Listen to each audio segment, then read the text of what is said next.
My dear UPSC aspirant, जैसे कि sadness happy with social work institute संस्थान ने आप सबसे वादा किया था कि आप सबको आने वाले 3 मंथों के बाद ही यूपीएससी प्रीलिम्स एग्ज़ाम्स के लिए टेस्ट सीरीज़ प्रोवाइड कराएगा आपको। तो यूपीएससी एग्ज़ाम के लिए sadness happy with social work संस्थान अपने वादा पूरा कर रहा है और आप सबके लिए लेकर आ रहा है पहली पॉलिटी टेस्ट सीरीज, जिसमें वो आपको 25 क्वेश्चंस कराएगी। और आपको बता देना चाहेगा कि ये जो sadness happy with social work institute जो है वो आप सबको बस इसी मुद्दे से, इसी पर्पज़ से लेकर के आ रहा है कि इस कोरोना जैसे पैंडेमिक महामारी के चलते और आर्थिक तंगी के कारण बहुत से हमारे यूपीएससी एस्पिरेंट ऐसे हैं जो तैयारी तो कर रहे हैं बट उनके पास इतने पैसे या नहीं हो पाते हैं, या उन आर्थिक तंगी के कारण वो प्रीलिम्स की सिर्फ महंगी कोचिंग संस्थान की टेस्ट सीरीज प्रोवाइड कर सकें, और वो अपने आप में कहीं ना कहीं एक गिल्टी फील महसूस करते हैं कि वो आर्थिक तंगी के कारण चीज़ों को नहीं कर सके हैं। तो इसके लिए sadness happy with social work संस्थान जो है आप सब के लिए यूट्यूब चैनल के माध्यम से विजन आईएएस इंस्टीट्यूट के पॉलिटी की टेस्ट, या कह सकते हैं कि विजन आईएएस इंस्टीट्यूट के सारे टेस्ट प्रोवाइड कराएगी, सारे प्रीलिम्स टेस्ट प्रोवाइड कराएगी आपको। तो चलते हैं हम पहले अपने पॉलिटी टेस्ट सीरीज की तरफ। जैसे कि आप देख सकते हैं यहाँ पे लिखा है sadness happy with social work institute, sadness happy with social work institute. और जो ये टेस्ट सीरीज हमारी पॉलिटी की है ये है Vision IAS institute polity test series. आते हैं पहले क्वेश्चन पे। हमारा पहला क्वेश्चन क्या कहता है, भारतीय संविधान को प्राय जीवन दस्तावेज कहा जाता है क्योंकि ऑप्शन नंबर 1, भारतीय संविधान में समाज की परिवर्तनशील आवश्यकताओं के अनुरूप परिवर्तन किया जा सकता है। ऑप्शन 2, संविधान राजनीतिक वर्ग और न्यायपालिका दोनों के द्वारा व्याख्या के लिए पर्याप्त नम्यता प्रदान करता है। अब कहता है नीचे दिए गए कूट का प्रयोग कर सही उत्तर चुनिए। विकल्प ए केवल 1, विकल्प 2 केवल 2, विकल्प 3 1 और 2 दोनों, विकल्प डी ना तो 1 ना तो 2। तो इसका आंसर समझने के लिए चलते हैं, आइए हम समझते हैं क्या सही है क्या गलत। तो कहता है कथन एक क्या था, कहता है भारतीय संविधान का दस्तावेज,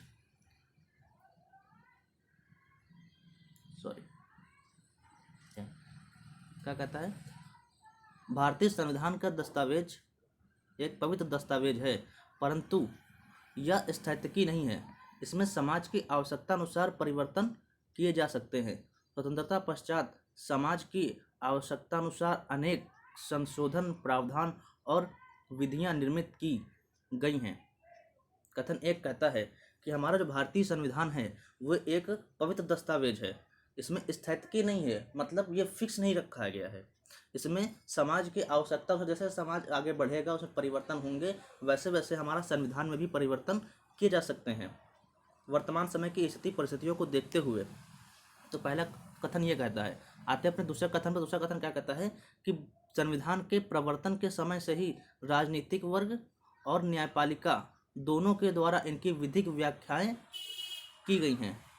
न्यायिक घोषणाओं निर्णयों ने ऐसे विभिन्न सिद्धांतों की स्थापना की है जिनका मूल संविधान में उल्लेख नहीं किया गया था।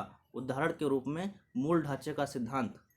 अब हमारा कथन 2 कहता है कि हमें राजनीतिक वर्ग जो है जिन्होंने संविधान का निर्माण किया और दूसरा जो संविधान का संरक्षण करते जैसे न्यायपालिका, दोनों के द्वारा बहुत सी व्याख्याएं की गई हैं जिसमें ये बताया गया है कि हमारे इसके अतिरिक्त जो संविधान में वर्णित किया गया, जो लिख दिया गया है, उसके अतिरिक्त बहुत सी ऐसी व्याख्याएं की गई हैं जो कि लिखी नहीं गई हैं संविधान में।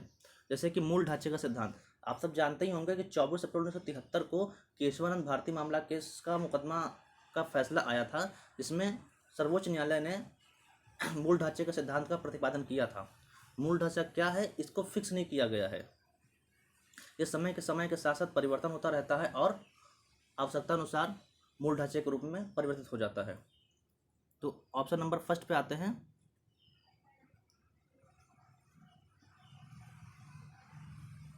तो हमारा कौन सा ऑप्शन सही है? ऑप्शन नंबर सी।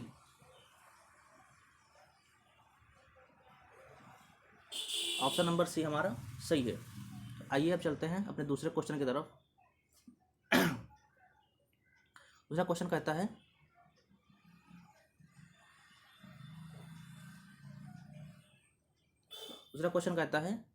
कि राष्ट्रीय अनुसूचित जाति के आयोग द्वारा निम्नलिखित में से कौन से कार्यों का निष्पादन किया जाता रहा है? Question mark. ऑप्शन नंबर 1 कहता है कि अनुसूचित जातियों को उनके अधिकारों और रक्षापायों से वंचित करने से संबंधित विशिष्ट शिकायतों की जांच करना।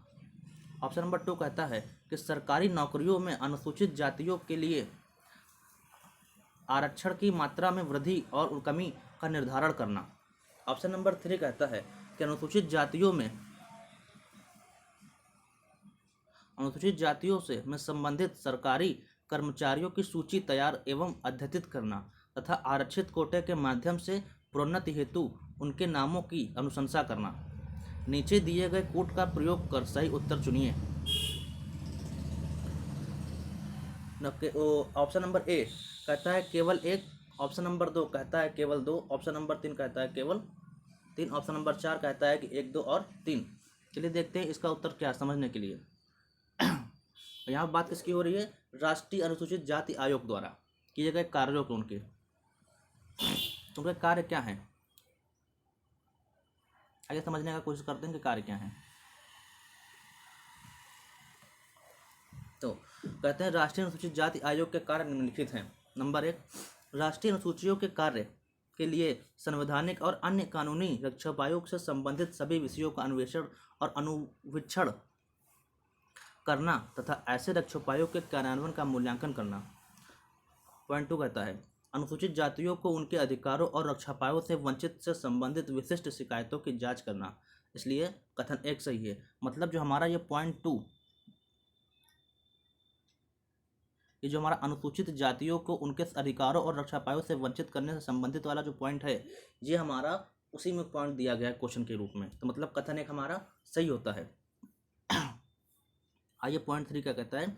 अनुसूचित जातियों के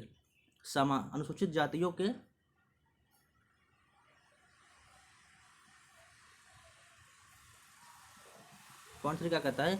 अनुसूचित जातियों के सामाजिक आर्थिक विकास से संबंधित नियोजन प्रक्रिया में भाग लेना और परामर्श प्रदान करना तथा संघ एवं किसी राज्य के अधीन उनके विकास की प्रगति का मूल्यांकन करना। 4 कहता है रक्षोपायों के कार्यकरण के बारे में प्रतिवर्ष और किसी भी समय जैसे आयोग उचित समझे राष्ट्रपति के प्रतिवेदन प्रस्तुत करना। और पॉइंट 5 कहता है कि अनुसूचित जातियों के संरक्षण, कल्याण और सामाजिक आर्थिक विकास के लिए किए जाने वाले रक्षोपायों तथा अन्य उपायों के प्रभावी कार्यान्वयन हेतु संघ एवं किसी राज्य द्वारा उठाए गए जाने वाले मुकदमों की अनुशंसा करना। और हमारा पॉइंट लास्ट कहता है कि राष्ट्रपति द्वारा विनिर्दिष्ट अनुसूचित जातियों के संरक्षण, कल्याण एवं विकास से संबंधित अन्य कृत्यों का निर्वहन करना। क्या कर रहे हैं कि पॉइंट के अतिरिक्त जो बात आती है वो आइए क्या समझने के लिए। सरकारी नौकरियों में अनुसूचित जातियों के आरक्षण की मात्रा में वृद्धि और कमी का निर्धारण करना। सरकार का कार्य भारत सरकार के अधीन सेवाओं में अनुसूचित जाति, अनुसूचित जनजाति और अन्य पिछड़ा वर्ग हेतु आरक्षण से संबंधित निर्देशों को गृह मंत्रालय और कार्मिक एवं प्रशिक्षण विभाग द्वारा समय समय पर जारी किए गए विभिन्न आदेशों में शामिल किया गया था। इसलिए कथन 2 भी हमारा सही होता है।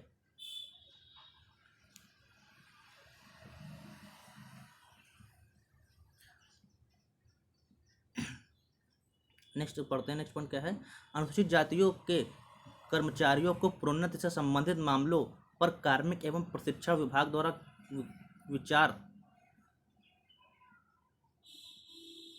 विचार किया जाता है।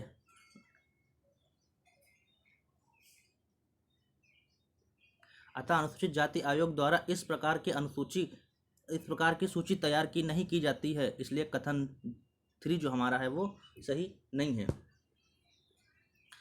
राष्ट्रीय अनुसूचित जाति आयोग के कार्यों में से एक अनुसूचित जातियों की सूची में किसी भी जाति को शामिल के प्रस्ताव का सत्यापन करना। लास्ट पॉइंट हमारा कहता है कि भारतीय संविधान का अनुच्छेद 341 एक अनुसूचित जातियों के रूप में संदर्भित जातियों हेतु प्रक्रिया का निर्धारण करता है। अनुच्छेद 341(2) के अधीन संबंधित राष्ट्रपति आदेश से संशोधन के द्वारा किसी राज्य के लिए जैसे जाति को अनुसूची में जोड़े जाने अथवा विलोपित किए जाने की प्रक्रिया के अनुसार राज्य सरकार सर्वप्रथम अनुसूची में संशोधन करने का प्रस्ताव प्रस्तुत करती हैं। इनमें से केवल उन प्रस्तावों को ही संसद में विधेयक के रूप में प्रस्तुत किया जाता है जिन पर भारत का महाराष्ट्र और राष्ट्रीय अनुसूचित जाति आयोग द्वारा सहमत होते हैं। जैसे कि लास्ट वाला पॉइंट आपको समझाने की कोशिश करते हैं। इसमें बताया गया कि अनुच्छेद 341 जो है वो अनुसूचित जातियों के रूप में संदर्भित जातियों हेतु प्रक्रिया का निर्धारण करता है। मतलब अनुसूचित जाति कौन सी हो सकती है कौन सी नहीं, ये इसका निर्धारण करता है। अनुसूचित और अनुच्छेद 341(2) के अधीन की बात करते हैं तो वो ये बताता है कि कोई भी विधेयक जो अनुसूचित जाति से संबंधित होगा वो राष्ट्रपति के आदेश के बिना संसद में प्रस्तुत नहीं किया जा सकता है।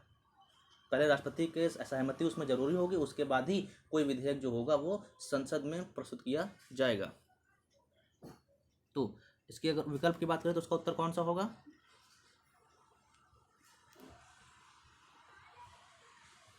इसका उत्तर कौन सा होगा? केवल ए। इसका उत्तर है केवल ए।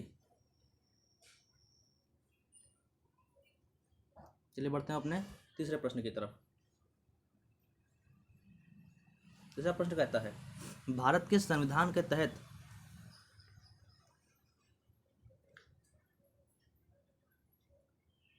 तीसरा प्रश्न कहता है भारत के संविधान के तहत राज्य की नीति के निदेशक तत्वों के निर्धारण करते हैं। कुछ नीतियों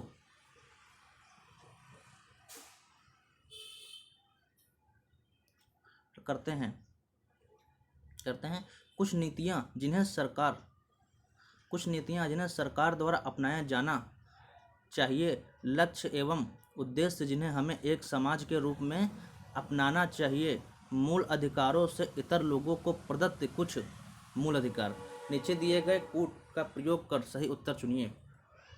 क्या कहते हैं? केवल 1 या 2, केवल 2 या 3, केवल 1 या 3 और डी कहता है 1, 2 या 3। तो जानते हैं इसका उत्तर क्या है। तो जैसे कि आप सब जानते हैं कि राज्य के नीतिगत तत्व क्या हैं।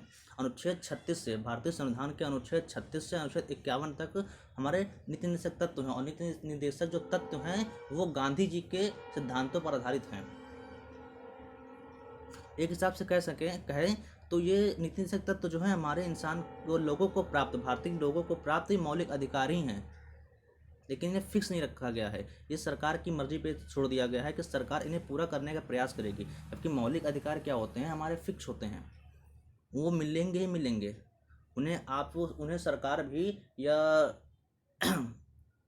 कोई भी सरकार छीन नहीं सकती है आपसे। किंतु नीति निर्देशक तो क्या करेगी, वो सरकार पर डिपेंड कर दिया गया है कि सरकार अपनी इच्छा से या आवश्यकता अनुसार जैसे निर्घटित हो वैसे वैसे वो उसका सृजन करे और उसको नीति तत्वों को पूरा करने का प्रयास करे। चलिए समझने का प्रयास करते हैं क्या कह रहा है कि राज्य के नीति तत्व DPSP मुख्यतः 3 विषयों को सूचीबद्ध करते हैं। ये हैं कुछ नीतियाँ जिन्हें सरकार द्वारा बनाया जाना चाहिए, लक्ष्य एवं उद्देश्य जिन्हें हमें एक समाज के रूप में अपनाना चाहिए, तथा पॉइंट 3 कहता है मूल अधिकारों से इतर लोगों को प्रदत्त अधिकार। अब देखिए पॉइंट 2 क्या कहता है कि सरकार द्वारा समय समय पर कुछ DPSP को कार्यान्वित करने का प्रयास किया गया है। जैसे कि सरकार ने कई जमींदारी उन्मूलन विधेयकों को पारित किया है, बैंकों का राष्ट्रीयकरण किया है, कई कारखाना अधिनियम पारित किया है, न्यूनतम मजदूरी का निर्धारण किया है तथा कुटीर एवं लघु उद्योग को प्रोत्साहन प्रदान किया है। साथ ही अनुसूचित जाति व अनुसूचित जनजाति के उत्थान हेतु आरक्षण का प्रावधान किया है। डीपीएसपीएस के कार्यान्वयन हेतु किए गए प्रयासों में शिक्षा का अधिकार, संपूर्ण देश में पंचायती राज संस्थाओं का सृजन, रोजगार गारंटी कार्यक्रम के तहत कार्य का आंशिक अधिकार, माध्याह्न भोजन इत्यादि सब भी शामिल किए गए हैं। डीपीएसपीएस ये सब क्या है? ये सब भी हमारे मौलिक अधिकार ही थे, लेकिन इनको डीपीएसपीएस में शामिल किया गया इसलिए क्योंकि जब भारत देश आज़ाद हुआ था तो उसका इतना पैसा, इतना धन या इतनी संपत्ति नहीं थी कि वो इन सब चीज़ों को प्रोवाइड कर सकती है। इसलिए कुछ मौलिक अधिकार फिक्स कर दिए गए और कुछ मौलिक अधिकार को नीतिगत तत्वों के रूप में सरकार के मानसिकता पर टिप्पण कर दिया गया कि जैसे जैसे आवश्यकता पूरी होगी वो उनको वर्क करेगी। चलिए इसका उत्तर क्या है? डी। डी पे हम टिक कर लेते हैं। इसका उत्तर है डी, मतलब 1, 2 और 3 तीनों इसके उत्तर सही हैं।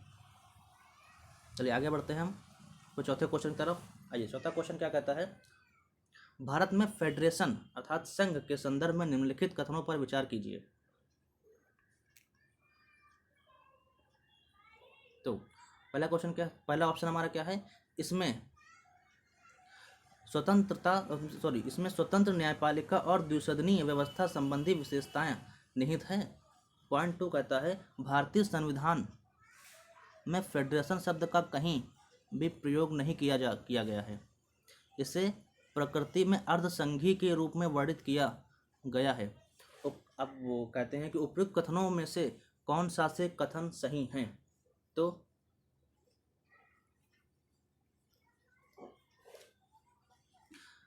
विकल्प 1, 2 या 3, विकल्प बी केवल 2 और 3, विकल्प सी केवल 1 या 3, विकल्प डी केवल 2। आइए बढ़ते हैं तो क्वेश्चन पहचानने की कोशिश करते हैं। क्वेश्चन क्या कहता है? भारत का संविधान सरकार की संघीय प्रणाली मतलब फेडरल सिस्टम की स्थापना करता है। इसकी महत्वपूर्ण विशेषता में द्विसदनीय सरकार अर्थात 2 गवर्नमेंट्स शक्तियों का विभाजन, लिखित संविधान की सर्वोच्चता, स्वतंत्र न्यायपालिका तथा द्विसदनीय व्यवस्था शामिल है। पॉइंट 2 कहता है भारतीय संविधान में फेडरेशन अर्थात संघ शब्द का कहीं भी प्रयोग नहीं किया गया है। अनुच्छेद 1 भारत के राज्यों के संघ के रूप में परिभाषित करता है, जिसका तात्पर्य है कि भारतीय संघ राज्यों द्वारा किए गए एक समझौते का परिणाम नहीं है तथा किसी भी राज्य को संघ से पृथक होने का अधिकार नहीं है। पॉइंट 3 कहता है भारतीय संविधान की संघीय व्यवस्था को विभिन्न रूपों में वर्णित किया गया है, जैसे कि स्वरूप की दृष्टि से संघीय परंतु भावनात्मक दृष्टि से एकात्मक। अब कई लेखकों कथन आते हैं तो कथन देखते हैं क्या कह रहे हैं कि केसी विहरे के अनुसार प्रकृति में अर्धसंघीय अर्थात क्वेसल फेडरल और मॉरिस जोन्स के अनुसार सौदेबाजी का संघवाद, जबकि ग्रेनविल ऑस्टिन द्वारा सहकारी संघवाद आदि। तो ये सब बातें हैं सहकारी संघवाद के, जैसे कि आपने पढ़ ही लिया यहाँ पे कि भारतीय संघ का संविधान, भारतीय फेडरेशन शब्द का भारतीय संविधान में कहीं भी प्रयोग नहीं हुआ है। तो इसका उत्तर है डी। इसका उत्तर है डी, केवल 2। आइए बढ़ते हैं अपने क्वेश्चन नंबर 5 की तरफ। क्वेश्चन नंबर 5 कह रहा है कि उच्च न्यायालय के संदर्भ में निम्नलिखित कथनों पर विचार कीजिए। कथन 1 क्या कहता है? यह किसी अधीनस्थ न्यायालय में लंबित वाद को अपने पास वापस मंगवा सकता है यदि उसमें विधि का कोई सारभूत प्रश्न निहित हो जिसकी संवैधानिक व्याख्या की आवश्यकता हो। और कथन 2 कहता है इसे स्वयं के निर्णयों या आदेशों अथवा विनिश्चयों को पुनर्विलोकन करने तथा उन्हें संशोधित करने की शक्ति प्राप्त है। पॉइंट 3 कहता है इसे अंतर्राज्यीय विवादों के मामले में अधिनिर्णय की शक्ति प्राप्त है। अप्रयुक्त कथनों में से कौन सा से कथन सही है? विकल्प नंबर 1 केवल 1 या 2, विकल्प नंबर 2 मतलब विकल्प नंबर बी केवल 2, विकल्प नंबर सी केवल 2 और 3, विकल्प नंबर डी केवल 1, 2 और 3 पहचानने की कोशिश करते हैं, समझने की कोशिश करते हैं इसके उत्तर को।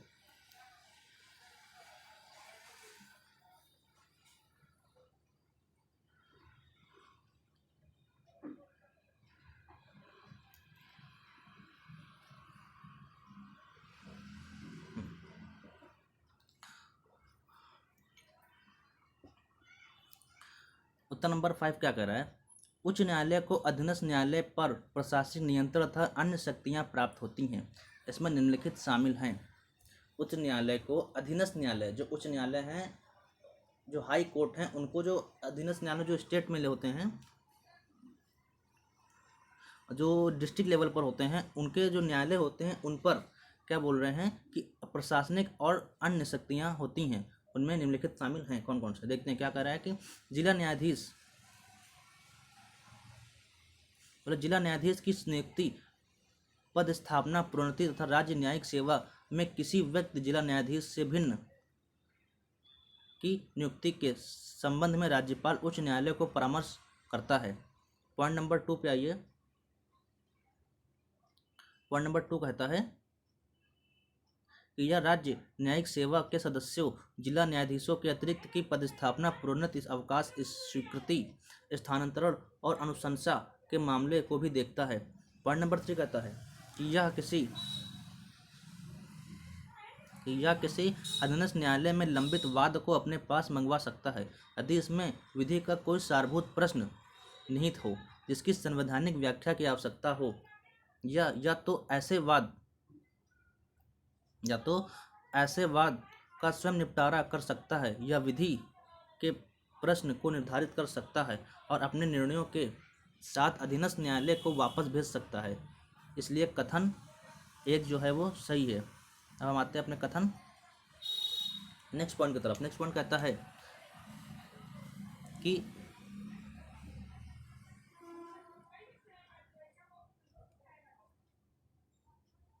नेक्स्ट पॉइंट क्या कहता है? नेक्स्ट पॉइंट कहता है हमारा कि जिस प्रकार उच्चतम न्यायालय द्वारा घोषित विधि को मानने हेतु विधि के सभी न्यायालय बाध्य हैं, उसी प्रकार उच्च एक अभिलेख न्यायालय के रूप में एक उच्च न्यायालय को अपने निर्णय और आदेश अथवा विनिश्चय को पुनर्विलोकन करने तथा उसे संशोधित करने की शक्ति प्राप्त है।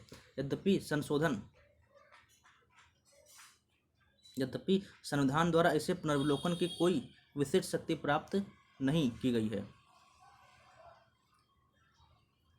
आइए नेक्स्ट पॉइंट क्या कहता है कि दूसरी ओर उच्चतम न्यायालय को संविधान द्वारा पुनर्विलोकन की विशिष्ट शक्ति प्रदान की गई है, इसलिए कथन 2 भी सही है। नेक्स्ट पॉइंट कहता है कि संविधान में केंद्र राज्य अंतर्राज्यीय विवादों के संदर्भ में मुख्य प्रावधान अनुच्छेद 131 के तहत किया गया है। इस अनुच्छेद के अनुसार विधिक अधिकारों तथा भारत सरकार और एक या अधिक राज्यों के मध्य अथवा एक और भारत सरकार और किसी राज्य या राज्यों तथा दूसरी ओर एक या अधिक अन्य राज्यों के मध्य अथवा 2 या अधिक राज्यों के मध्य किसी विवाद के संबंधों में उच्चतम न्यायालय को अनन्य अधिकारिता प्राप्त है। इसलिए कथन 3 जो है वो सही नहीं है। तो आइए इसका 5 उत्तर क्या है? 5 का उत्तर आता है क्वेश्चन नंबर ए। इसमें हम कह सकते हैं कि केवल विकल्प 1 और विकल्प 2, मतलब कथन 1 और कथन 2 ही सही हैं। जैसे कि अंतर्राज्यीय परिषद की बात करते हैं। अंतर्राज्यीय विवाद जो है वो अंतर्राज्यीय परिषद में ही सॉल्व किया जा सकता है।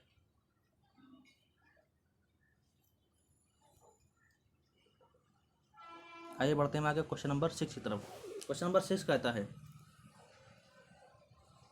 कि धार्मिक स्वतंत्रता के अधिकार के तहत सूचीबद्ध अधिकारों पर युक्तियुक्त निर्बंधन आरोपित किए जा सकते हैं।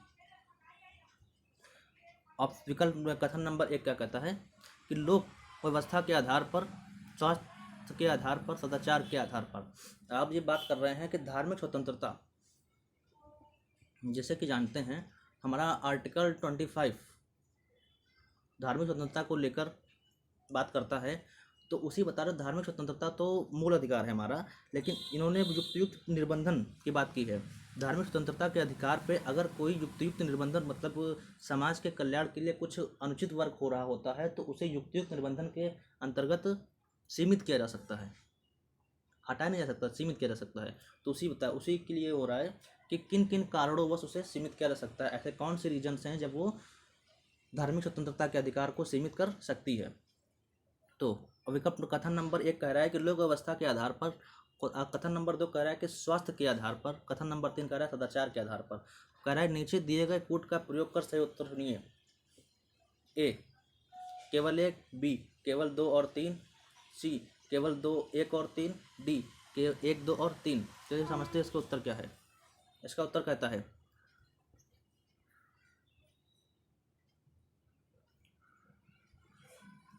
कि अनुच्छेद 25 में न केवल धार्मिक विश्वासों सिद्धांतों को बल्कि धार्मिक प्रथा अनुष्ठानों को भी शामिल किया गया है।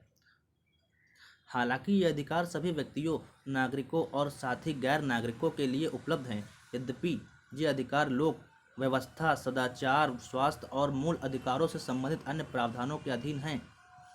और नेक्स्ट पॉइंट कहता है उदाहरणार्थ आनंद मार्गवाद में एक जुलूस में घातक हथियारों एवं मानव कपाल के साथ तांडव नृत्य करने के अधिकार को अनिवार्य धार्मिक प्रथा के रूप में स्वीकार नहीं किया गया था तथा लोक व्यवस्था और सदाचार के हित में जुलूस को प्रतिबंधित करना एक युक्त निबंधन के रूप में ही माना गया था। लास्ट पॉइंट कहता है हमारा लोक व्यवस्था, कहता है कि लोक व्यवस्था स्वास्थ्य और सदाचार से संबंधित कानूनों का उल्लंघन अंतःकरण या धार्मिक स्वतंत्रता के आधार पर नहीं किया जा सकता है। इससे क्या आप समझ चुके होंगे। क्वेश्चन नंबर 6 का उत्तर क्या है, विकल्प नंबर डी। विकल्प नंबर डी हमारा क्या है, 1, 2 और 3। मतलब हमारे तीनों ही इन तीनों के आधार पर या अन्य जो आपने पीछे पढ़े हैं, आगे पढ़े हैं, मतलब उनके आधार पर धार्मिक स्वतंत्रता के अधिकार को सीमित किया जा सकता है। क्वेश्चन नंबर 7 क्या कहता है हमारा कि निम्नलिखित में से किसे या किन्हें हमारे संप्रभु लोकतांत्रिक गणराज्य का भविष्यफल कहा गया है। मूल अधिकार को मतलब कथन ऑप्शन 1 मूल अधिकार, ऑप्शन 2 राज्य के नीतिगत तत्व, ऑप्शन 3 उद्देशिका, ऑप्शन डी मूल कर्तव्य। चलिए समझते हैं इसका क्या। समझ लीजिए क्या कह रहा है क्वेश्चन, निम्नलिखित में से किसे या किन्हें हमारे संप्रभु लोकतांत्रिक गणराज्य का भविष्य का फल कहा गया है।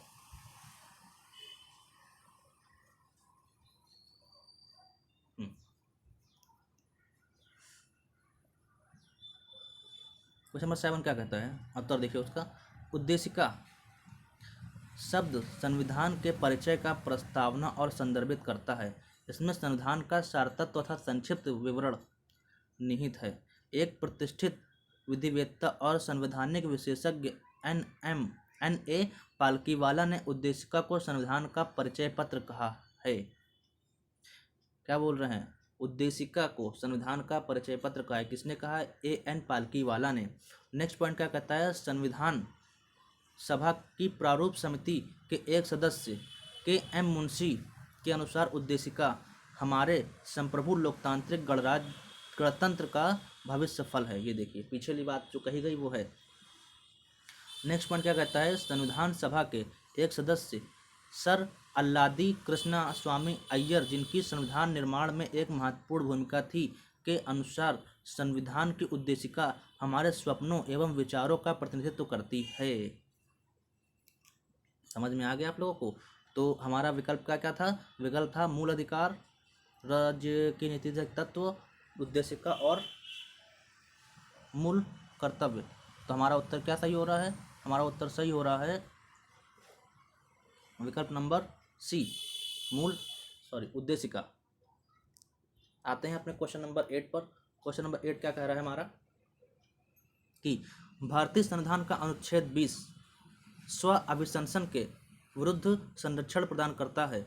यह संरक्षण निम्नलिखित में से किस या किन पर विस्तारित नहीं है। कथन 1 मौलिक साक्ष्य, कथन 2 भौतिक वस्तुओं का प्रस्तुतिकरण, कथन 3 रक्त के नमूने नीचे दिए गए कूट का प्रयोग कर सही उत्तर चुनिए। विकल्प ए केवल 1, विकल्प 2 केवल 2, विकल्प सी केवल 2 और 3, विकल्प डी 1, 2 और 3। चलिए समझते हैं इसके उत्तर को। डी क्या कह रहा है?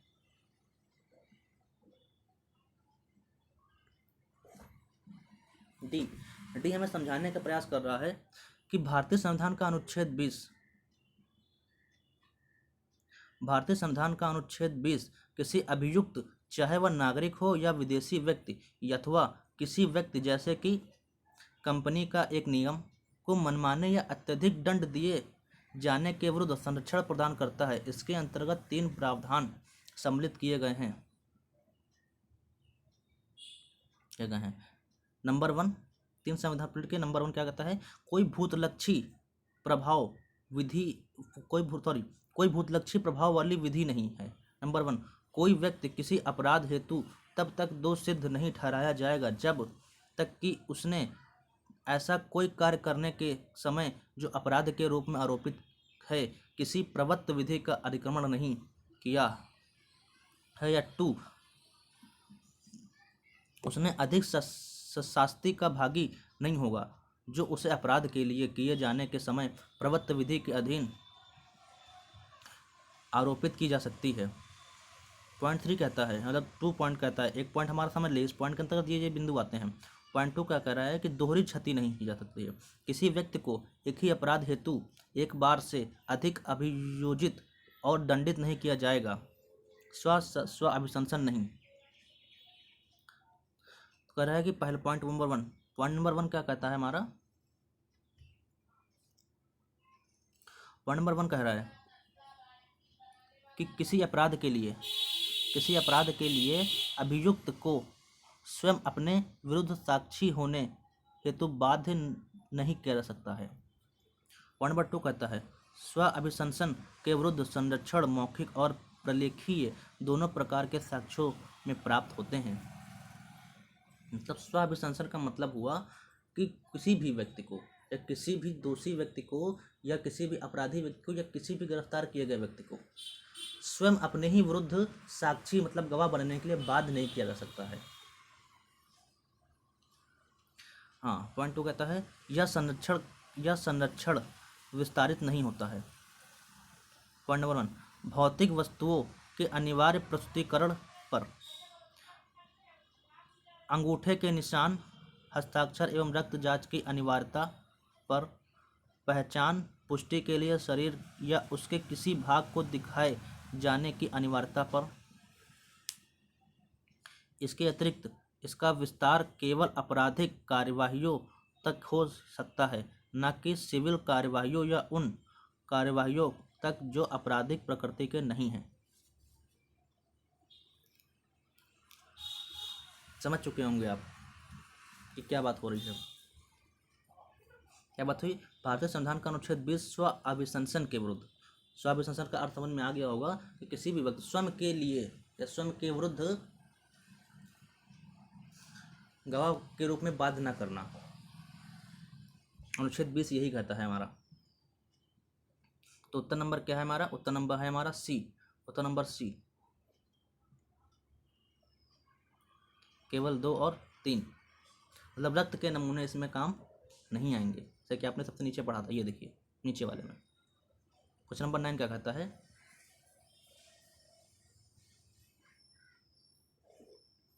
क्वेश्चन नंबर 9 कहता है कि राज्य के अधीन सेवाओं में नागरिकों के किसी भी पिछड़े वर्ग के पक्ष में पदों के आरक्षण के प्रावधान हेतु राज्य की शक्ति संवैधानिक रूप से निम्नलिखित में से किसके अधीन संरक्षित की जाती है? और विकल्प नंबर 1 जो ऑप्शन नंबर 1 क्या कहता है? स्वतंत्रता के अधीन। ऑप्शन नंबर बी कहता है कि सांस्कृतिक और शैक्षणिक अधीन। ऑप्शन नंबर सी कहता है शोषण के विरुद्ध अधिकार। ऑप्शन नंबर डी कहता है समता के विरुद्ध अधिकार। आइए समझते हैं इसका प्रश्न। देखिए क्या कह रहा है ये कि समता के अधिकार में शामिल, समता के आधार में क्या क्या शामिल है? देखिए शामिल है विधि के समक्ष समता, विधि के समक्ष समता, दूसरा शामिल है विधि के समान संरक्षण। मतलब समता के अधिकार में विधि के समक्ष समता और विधि का समान संरक्षण ये शामिल किए गए हैं। अब इसको समझने के लिए और दूसरा पॉइंट हमारा कहता है कि धर्म, मूलवंश, जाति, लिंग या जन्म स्थान के आधार पर विभेद का प्रतिषेध अथवा दुकानों, सार्वजनिक भोजनालयों, होटलों और सार्वजनिक मनोरंजन के स्थानों तक समान पहुँचे। नेक्स्ट पॉइंट कहता है कि लोक नियोजन के विषय में अवसर की समता। नेक्स्ट पॉइंट कहता है अस्पृश्यता का अंत तथा नेक्स्ट पॉइंट कहता है उपाधियों का अंत। अब कह रहा है कि अवसर की समता का तात्पर्य है कि समाज में सभी वर्गों को समान अवसर प्राप्त है, परंतु जिस समाज में विभिन्न प्रकार की सामाजिक विषमताएं विद्यमान हों वहाँ अवसर की समता का क्या औचित्य होगा। संविधान यह स्पष्ट करता है कि सरकार हेतु विशिष्ट योजनाओं एवं उपायों का कार्यान्वयन कर सकती है। वस्तुतः संविधान का अनुच्छेद 16(4)A स्पष्ट रूप से प्रावधान करता है कि संरक्षण जैसे किसी नीति को समता के विरुद्ध, समता के अधिकार के उल्लंघन के रूप में संदर्भित नहीं किया जाएगा। ज्ञातव्य है कि यह अवसर ज्ञातव्य है कि यह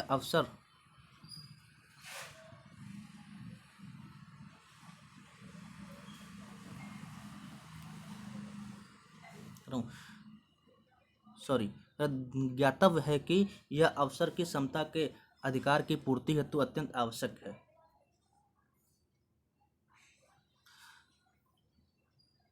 हमारा आर्टिकल 14(4) हमारा पिछड़ा वर्ग जाति के लिए कुछ नियम बनाता है। इसके अंतर्गत हम ये नहीं कह सकते हैं पिछड़ा वर्ग जाति अनुसूचित जाति के लिए, तो हम ये नहीं कह सकते हैं कि वो समता के अधिकार के अधीन है।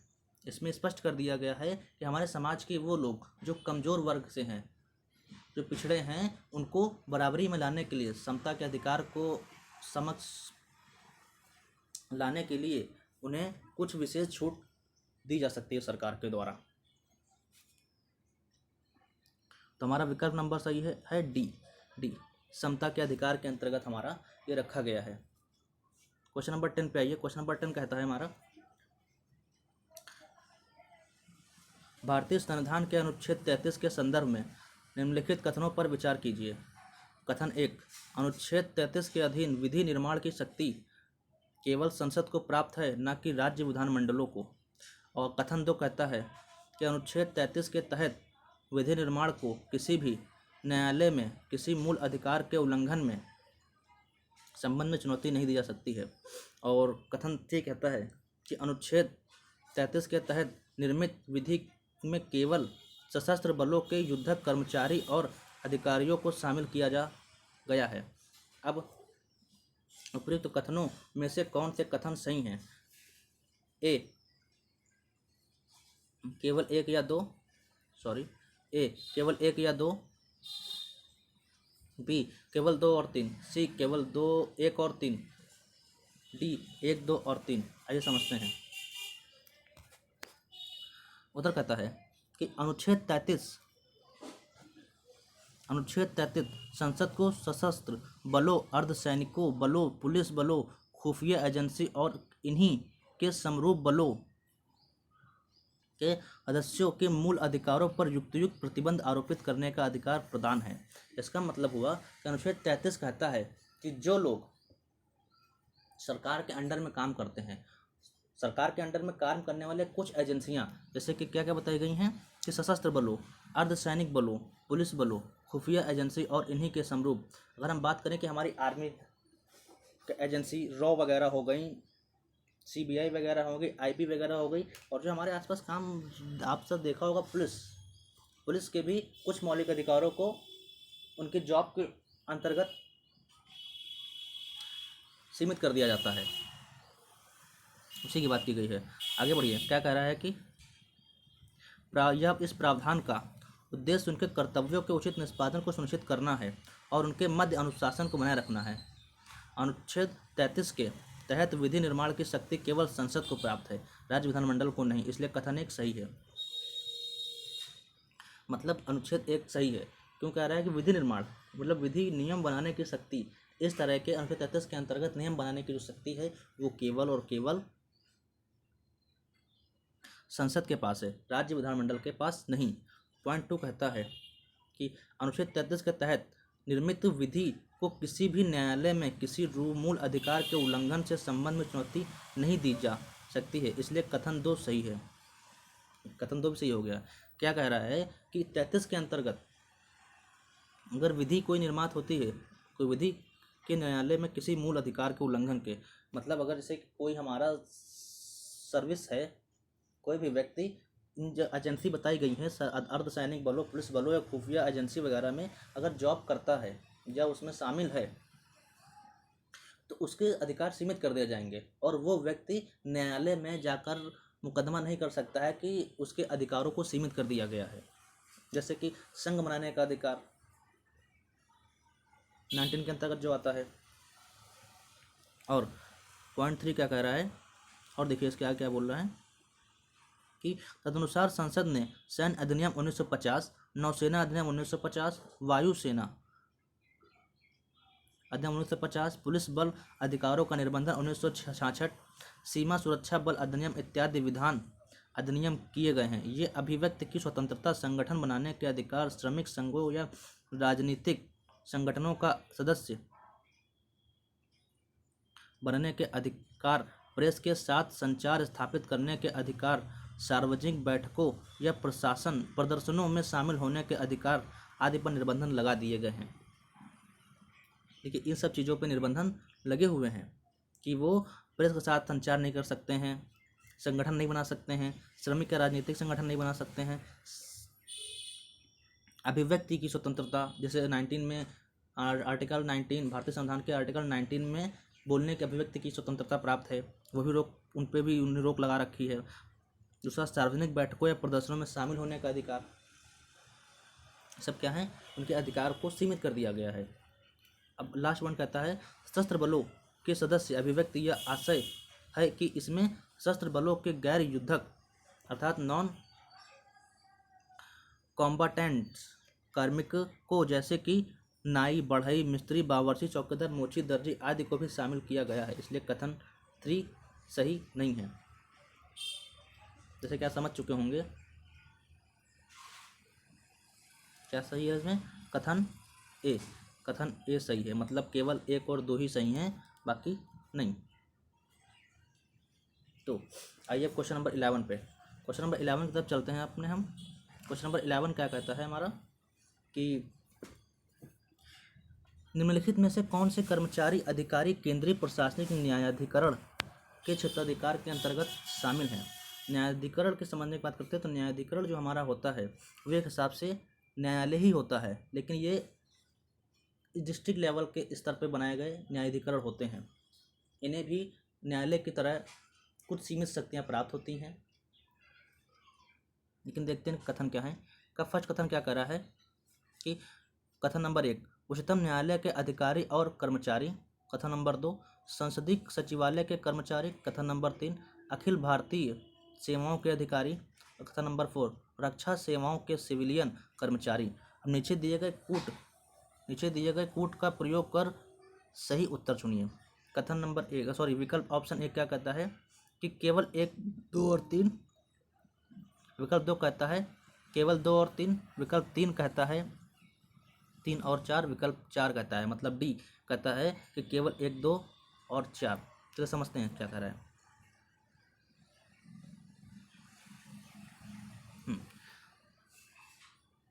तो क्वेश्चन नंबर 11 कह रहा है कि केंद्रीय प्रशासनिक अधिकरण सेंट्रल एडमिनिस्ट्रेटिव ट्राइब्यूनल्स अर्थात कैट के मूल क्षेत्राधिकार के अंतर्गत लोक सेवकों की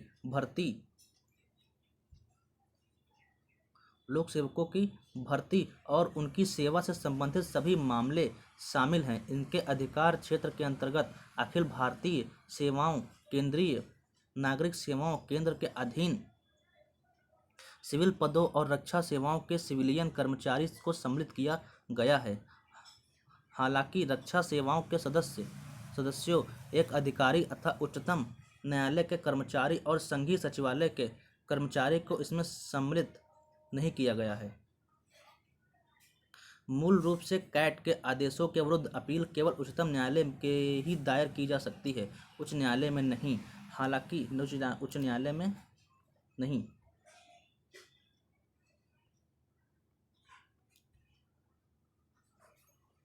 हालांकि चंद्र कुमार मामले 1997 में उच्चतम न्यायालय द्वारा यह निर्णय दिया गया था कि उच्च न्यायालय के अधिकार क्षेत्र पर इस प्रकार का प्रतिबंध असंवैधानिक है, और यह भी कहा गया है कि न्यायिक समीक्षा संविधान के आधारभूत ढांचे का भाग है।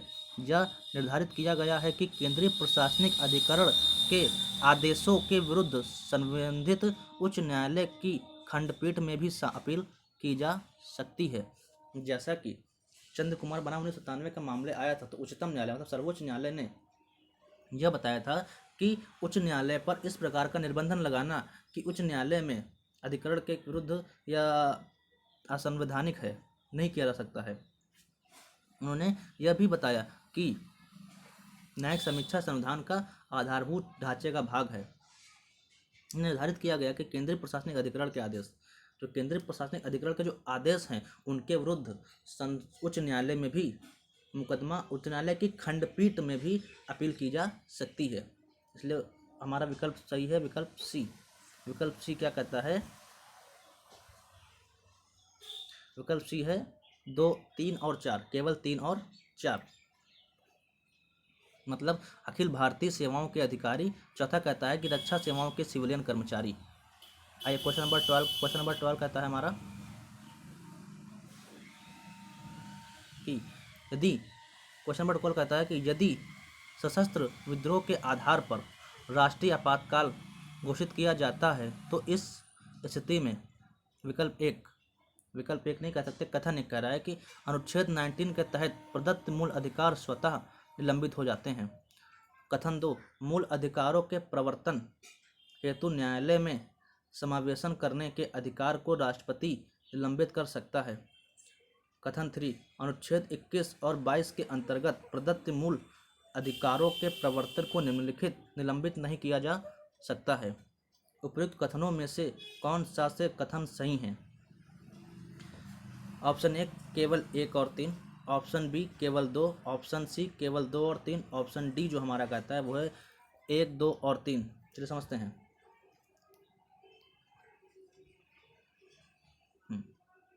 बी कह रहा है कि अनुच्छेद 358 और 359 राष्ट्रीय आपातकाल के दौरान मूल अधिकार पर पड़ने वाले प्रभाव का वर्णन करते हैं। अनुच्छेद 358 अनुच्छेद 19 द्वारा प्रदत्त मूल अधिकारों के निलंबन तथा अनुच्छेद 359 अन्य मूल अधिकारों अनुच्छेद 20 तथा 21 द्वारा प्रदत्त अधिकारों को छोड़कर के निलंबन से संबंधित है। मतलब कह रहा है कि अनुच्छेद 58 जो 59 है, तो उनकी जो व्याख्या की गई है उसमें बताया गया है कि अनुच्छेद 58 जो है वो अनुच्छेद 19 द्वारा प्रदत्त मूल अधिकार के निलंबन की बात करता है, जबकि अनुच्छेद 359 की बात करें तो वो कह रहा है कि मूल अधिकारों अर्थात अनुच्छेद 20 और अनुच्छेद 21 को छोड़कर सारे अधिकार क्या हुए हैं, निलंबन किए जा सकते हैं। किन केसेस में समझने की कोशिश करते हैं। क्या कहता है? अनुच्छेद 358 के अनुसार जब राष्ट्रीय आपात की उद्घोषणा की जाती है, तब अनुच्छेद 19 द्वारा प्रदत्त 6 मूल अधिकार स्वतः निलंबित हो जाते हैं। इनमें निलंबन के लिए किसी पृथक आदेश की आवश्यकता नहीं होती है। मतलब क्या बोल रहा है, जब अनुच्छेद 358 लगाया जाता है, लागू होता है, तो उस समय अनुच्छेद 19 में प्राप्त 6 मौलिक अधिकार स्वतः ही निलंबन हो जाते हैं, उन्हें लागू करने की आवश्यकता नहीं होती है। कह रहा है कि 1978 में 44वें संविधान संशोधन अधिनियम के द्वारा अनुच्छेद 358 के दायरे को 2 प्रकार से प्रतिबंधित किया गया है। नंबर 1, प्रथम अनुच्छेद 19 द्वारा प्रदत्त 6 मूल अधिकारों को युद्ध अथवा बाह्य आक्रमण के आधार पर घोषित आपातकाल में ही निलंबित किया जा सकता है, सशस्त्र विद्रोह के आधार पर नहीं। मतलब यहाँ पे हमारा विकल्प नंबर 1 गलत हो जाता है। ये बता रहा है कि कि अनुच्छेद 19 जो है वो जो 19(6) के जो 6 अधिकार हैं वो कह रहा है कि युद्ध अथवा बाह्य आक्रमण के आधार पर घोषित किया जा सकता है, सशस्त्र विद्रोह के आधार पर नहीं। अनुच्छेद 359 राष्ट्रपति को आपातकाल के दौरान मूल अधिकारों के प्रवर्तन हेतु न्यायालय में समावेदन करने के अधिकार को निलंबित करने के लिए अधिकृत करता है, इसलिए कथन 2 सही है। इसका अर्थ है कि अनुच्छेद 359 के अंतर्गत मूल अधिकारों को निलंबित नहीं किया जा सकता है, अपितु उनका प्रवर्तन निलंबित होता है। इस प्रकार सैद्धांतिक रूप से अधिकार मूल अधिकारों से संबंधित होता है, अधिकार अस्तित्व में रहता है, केवल इसके तहत उपचार प्राप्त करने के अधिकार को निलंबित किया जाता है। इस प्रकार का निलंबन उन्हीं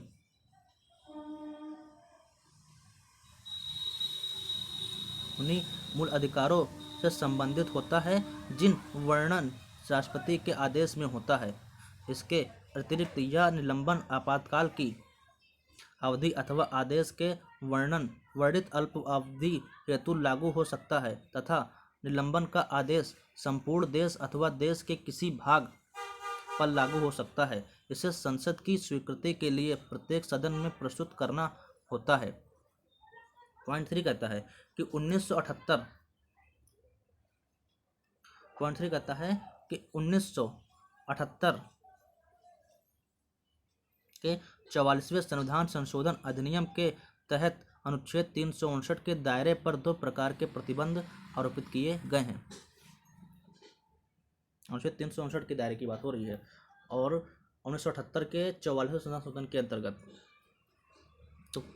तो दायरा नंबर 1 क्या कह रहा है कि प्रथम राष्ट्रपति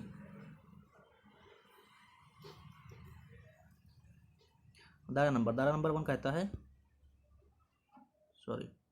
दायरा नंबर 1 कहता है कि प्रथम राष्ट्रपति द्वारा अनुच्छेद 20 और 21 के अंतर्गत प्रदत्त अधिकारों को लागू करने के लिए न्यायालय में समावेदन करने के अधिकार को निलंबित नहीं किया जा सकता है। अन्य शब्दों में अपराध के लिए दोषसिद्ध से संबंध में संरक्षण का अधिकार अनुच्छेद 20 तथा प्राण और दैहिक स्वतंत्रता का अधिकार अनुच्छेद 21 आपातकाल में भी प्रभावी रहने हैं, इसलिए कथन 3 सही नहीं है। अब आते हैं पॉइंट नंबर 2 कर रहा है कि द्वितीय केवल उन्हीं विधियों को चुनौती करने की दी जा सकती है जो आपातकाल से संबंधित हैं, अन्य विधियों को चुनौती दी जा सकती है। इसके अतिरिक्त ऐसी कार्यकारी कार्यवाही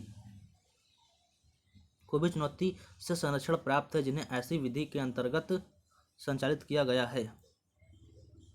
तो इसका उत्तर हम समझने की कोशिश करते हैं, समझ चुके हैं इसमें क्या हो रहा है कि आपातकाल से संबंधित प्रावधान किए गए हैं। इसमें कि आपातकाल 2 प्रकार से लगता है, एक सशस्त्र विद्रोह के आधार पर और एक बाह्य आक्रमण के आधार पर। जब बाह्य आक्रमण के आधार पर लगता है तो हमारा अनुच्छेद 358 लागू होता है, और जब सशस्त्र विद्रोह के आधार पर लगता है, मतलब सीधी बात कहिए कि अनुच्छेद 358 जब लगता है, सशस्त्र 58 लगता है, तो 58 लगने पे हमारे मूल अधिकार में प्राप्त 19 आर्टिकल 19 में के 6 अधिकारों को सीमित कर दिया जाता है या निलंबित कर दिया जाता है।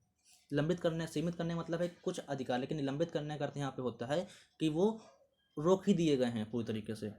जबकि 359 यह कहता है कि किसी भी स्थिति कोई भी हो, चाहे आपातकाल लगा हो या ना लगा हो, लेकिन अनुच्छेद 20 और 21 कभी भी निलंबित या प्रतिबंधित नहीं किए जा सकते हैं।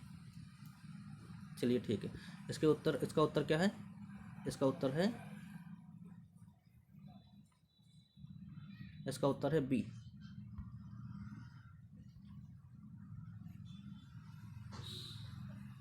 इसका उत्तर है बी।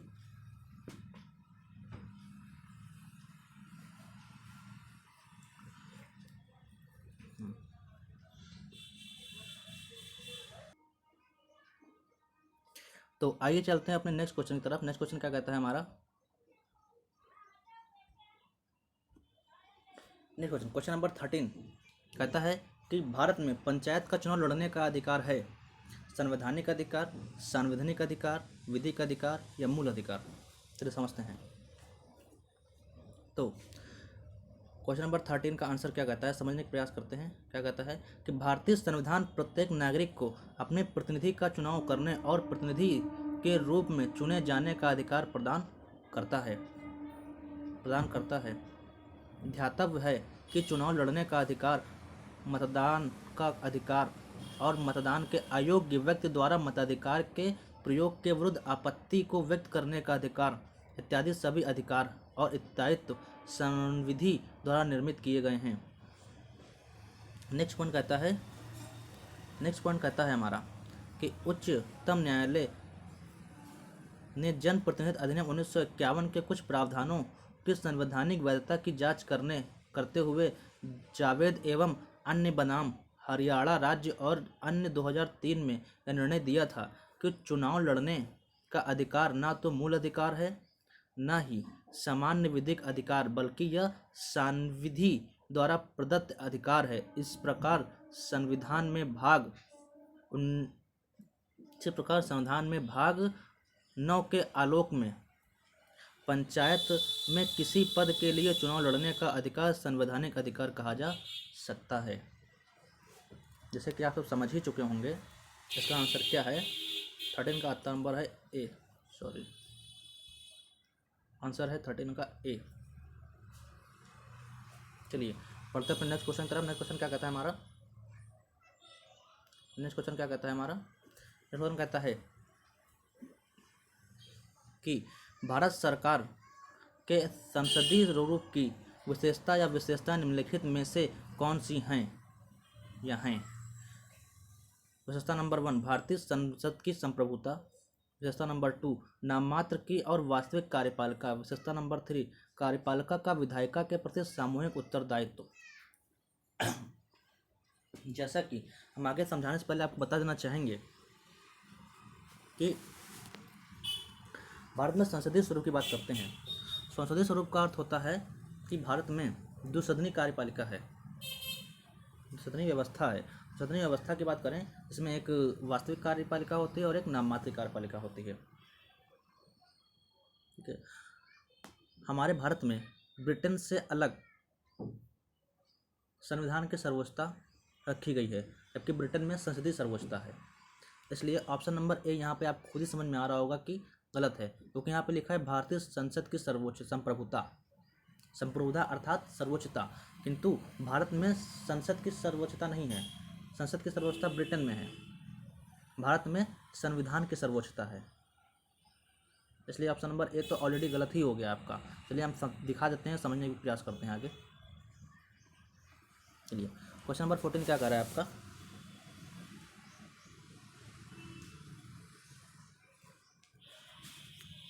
क्या कर रहा है, देखिए क्वेश्चन 14 उत्तर क्या कर रहा है कि भारत के संविधान ने भारत सरकार के ब्रिटिश संसदीय स्वरूप को अपनाया है। यह विधायिका और कार्यपालिका अंगों के मध्य सहयोग और समन्वय के सिद्धांत पर आधारित है। भारत में संसदीय सरकार की निम्नलिखित विशेषताएं हैं, जैसे कि नंबर 1, नाममात्र की एवं वास्तविक कार्यपालिका, जो कि पीछे दिया हुआ था, आपको समझ में आ गया होगा। नेक्स्ट क्या कहता है, बहुमत प्राप्त दल का शासन। नेक्स्ट, कार्यपालिका का विधायिका के प्रति सामूहिक उत्तरदायी, ये देखिए ये भी पीछे वाला है। नेक्स्ट, विधायिका में मंत्रियों की सदस्यता। नेक्स्ट, प्रधानमंत्री और मुख्यमंत्री का नेतृत्व। नेक्स्ट, निम्न सदन का विघटन लोकसभा अथवा विधानसभा। ठीक है, अब नेक्स्ट पॉइंट यहाँ क्या कह रहा है, चेक पॉइंट नंबर 2 कहता है कि भारतीय संविधान संसदीय संप्रभुता के ब्रिटिश सिद्धांत के न्यायिक सर्वोच्चता के अमेरिकी सिद्धांत के मध्य उचित सामंजस्य बनाए रखना एक और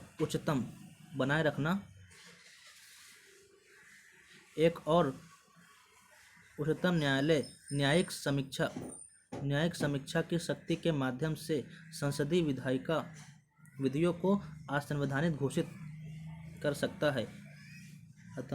सकता है। वहीं दूसरी ओर संसद की अपनी संवैधानिक शक्तियों के माध्यम से संविधान के एक बड़े भाग में संशोधन कर सकती है। भारतीय संविधान की संप्रभुता की सीमाओं के अंतर्गत भारत के संविधान को लिखित स्वरूप इसमें निहित संघीय व प्रावधान देश के शीर्ष न्यायालय के पास न्यायिक समीक्षा की शक्ति इत्यादि शामिल है। हालांकि भारतीय संसद ब्रिटिश संसद की भांति एक संप्रभु संस्था नहीं है, इसलिए विकल्प सी सही उत्तर है। उत्तर तो आपको मिल गया है विकल्प सी। विकल्प सी क्या है हमारा, यार पहले बताया था विकल्प सी केवल 2 और 3, क्योंकि पहला तो ऑलरेडी हमारा गलत हो चुका था। Question number 15। क्वेश्चन नंबर 15 क्या कहता है हमारा, एक सेकेंड।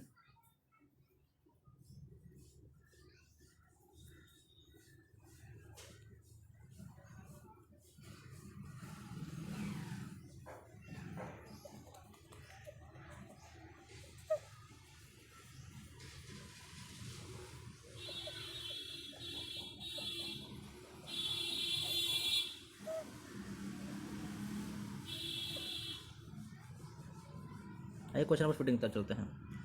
क्वेश्चन नंबर 15 क्या कहता है हमारा कि निर्वाचन आयोग के संदर्भ में निम्नलिखित कथनों पर विचार कीजिए। कथन क्या कहता है कि संविधान में निर्वाचन आयोग के सदस्य हेतु अर्हताएं और शर्तें निर्धारित की गई हैं। कथन 2 कहता है कि निर्वाचन आयुक्तों की सेवानिवृत्ति के पश्चात सरकार द्वारा किसी अन्य पद पर उसकी नियुक्ति प्रतिबंधित है। तो ऑप्शन क्या है हमारे, कह रहा है कि उपयुक्त कथनों में से कौन सा से सही हैं।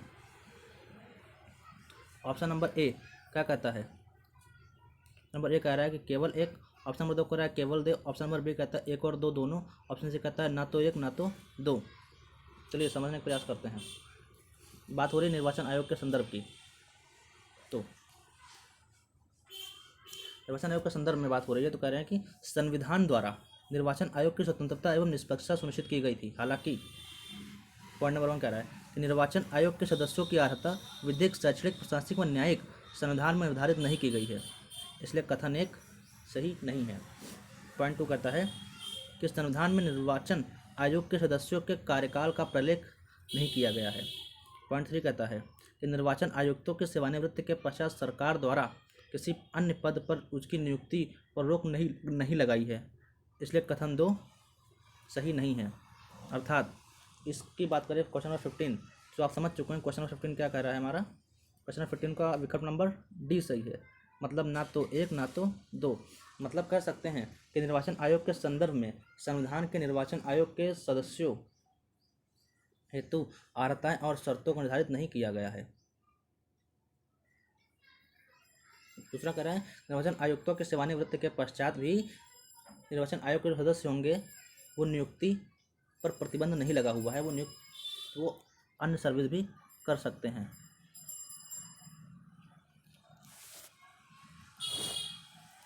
सॉरी,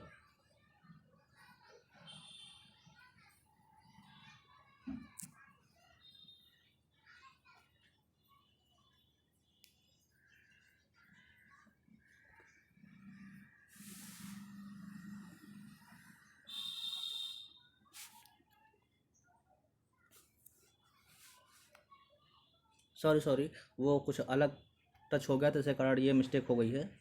आगे समझते हैं हम। वैसे देखा जाए तो क्लास बहुत लंबी हो गई है, 1 घंटे की हो गई है हमारी, तो आज हम 15 क्वेश्चन को ही सीमित रखते हैं। जैसे हमारे पास और भी क्वेश्चंस हैं, हम पूरी की पूरी पॉलिटी के टेस्ट सीरीज करवाएंगे, जिसमें आपको 200 क्वेश्चन करवाए जाएंगे। ये आपको विजन IAS इंस्टीट्यूट के टेस्ट सीरीज है, प्रीलिम टेस्ट सीरीज, जिसमें 200 क्वेश्चन आपको करवाए जाएंगे। बट आज केवल 15 क्वेश्चन ही करवाए गए हैं। 15 क्वेश्चन के ही आपको करवाए जाएंगे, क्योंकि अगर बहुत ज़्यादा करवाने की कोशिश की जाए तो वीडियो जो है बहुत लेंथी हो जाएगी, तो आपको भी थोड़ी सी प्रॉब्लम होगी उसको समझने में, इसलिए केवल 15 क्वेश्चन ही रखते हैं। वैसे हमारे पास बहुत भी क्वेश्चन हैं, देखिए और बहुत से क्वेश्चन हमारे पास हैं, हमने सब बना के रखी है, देखिए सब जैसे आपको नेक्स्ट क्लास में हम प्रोवाइड कराएंगे। वैसे मैंने सोचा तो था आपको कि आपको 25 क्वेश्चन करके करवाऊँगा, बट ऐसा लगता नहीं, क्योंकि क्लास बहुत लंबी हो जाएगी ऐसे करने पे। और फिर अगर मैं और जल्दी जल्दी स्पीड से कराऊँ तो फिर आपको समझ में नहीं आएगा। तो मेरा पर्पस तो ये नहीं है कि मैं समझाऊँ ना, मेरा पर्पस यही है कि sadness happy with social work institute का पर्पस यही है कि वो जो भी कंटेंट आपको प्रोवाइड कराए, यूपीएससी एस्पिरेंट को, टेट सीरीज हो चाहे वो और कुछ भी अदर कंटेंट हो, वो ऐसे प्रोवाइड कराए कि यूपीएससी एस्पिरेंट को ये वीडियो जो भी देखे उसको पूरी तरीके से समझ में आए। आप सबसे एक रिक्वेस्ट है, sadness happy with social work आप सबसे एक रिक्वेस्ट करता है कि आप सब इस चैनल को सब्सक्राइब करें तथा इसके बेल आइकन को दबाएं तथा इसके वीडियो को ज़्यादा से ज़्यादा लोगों को शेयर करें, क्योंकि जितने अधिक व्यू बढ़ेंगे, जितना अधिक सब्सक्रिप्शन बढ़ेगा, उससे हमें पता चलेगा कि आप लोग हमारे कंटेंट से खुश हैं। Sadness happy with social work के इंस्टीट्यूट के जो कंटेंट प्रोवाइड करा रहा है वो खुश है, क्योंकि हमें भी पता चलना चाहिए। क्योंकि कोई भी संस्थान जो प्रोवाइड कराता है कुछ भी कंटेंट, तो उसे इस बात की खबर होनी चाहिए कि वो जो कंटेंट प्रोवाइड करा रहा है क्या उससे यूपीएससी एस्पिरेंट या जो भी अदर पर्सन है वो उससे खुश हैं नहीं है, या उनके लिए उनको लाभ पहुंचा रहा है। तो ये हमें जानने के लिए आप सबके सब्सक्रिप्शन और व्यू के वेट है, जितने अधिक व्यूज़ और सब्सक्रिप्शन बढ़ेंगे उतना हमें समझ में आएगा कि आपको हमारे द्वारा दिया जाने वाला आप सबको कंटेंट जो है वो आप उससे खुश हैं और आप ऐसे कंटेंट की और डिमांड कर रहे हैं। Thank you.